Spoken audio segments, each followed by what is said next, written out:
এই দুনিয়ায় কষ্ট, দুঃখ, দুর্দশা, দুর্ভোগ এগুলো থাকবেই।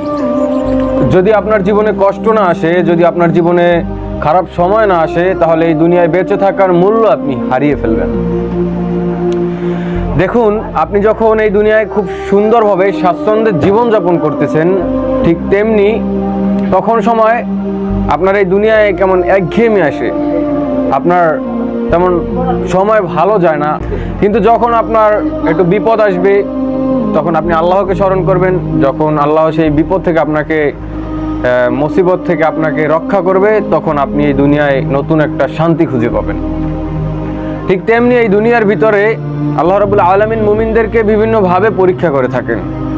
বিভিন্নভাবে ভালো কিছু দেওয়ার আগে আল্লাহ রাব্বুল আলামিন মুমিনদেরকে বিভিন্ন মুসিবতে নিপাতিত করেন। যেমন রাসূলুল্লাহ সাল্লাল্লাহু আলাইহি সাল্লাম একটি হাদিসে বলেছেন, মান ইউরিদিল্লাহু বিহি খায়রান ইউসিব মিনহা, অর্থাৎ যার আল্লাহ কল্যাণ কামনা করেন, যে বান্দার কল্যাণ আল্লাহ কামনা করেন, তাকে আল্লাহ মুসিবতে নিপাতিত করেন।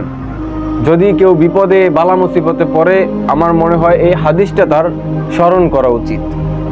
রাসূলুল্লাহ সাল্লাল্লাহু আলাইহি ওয়াসাল্লাম ঠিক পরে একটি হাদিসে আসছে, আরও একটি হাদিসে বলেছেন তিনি যে আদ দুনিয়া সিজনুল মুমিন ওয়া জান্নাতুল কাফির, অর্থাৎ দুনিয়া মুমিনদের জন্য জেলখানা এবং কাফেরদের জন্য জান্নাত।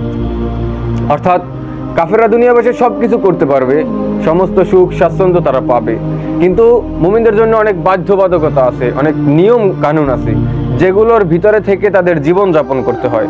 ফলে তাদের জন্য রয়েছে জান্নাত। সুতরাং আমাদের বোঝা উচিত এই দুনিয়ায় আমাদের কিভাবে থাকতে হবে, এই দুনিয়ায় আমাদেরকে কিভাবে চলতে হবে। আল্লাহ রাব্বুল আলামিন এই দুনিয়ায় আমাদেরকে তার দ্বীনের উপর ইয়াকিন রেখে তার দ্বীনের উপর আমাদের সঠিকভাবে পথ চলার তৌফিক দান করুন।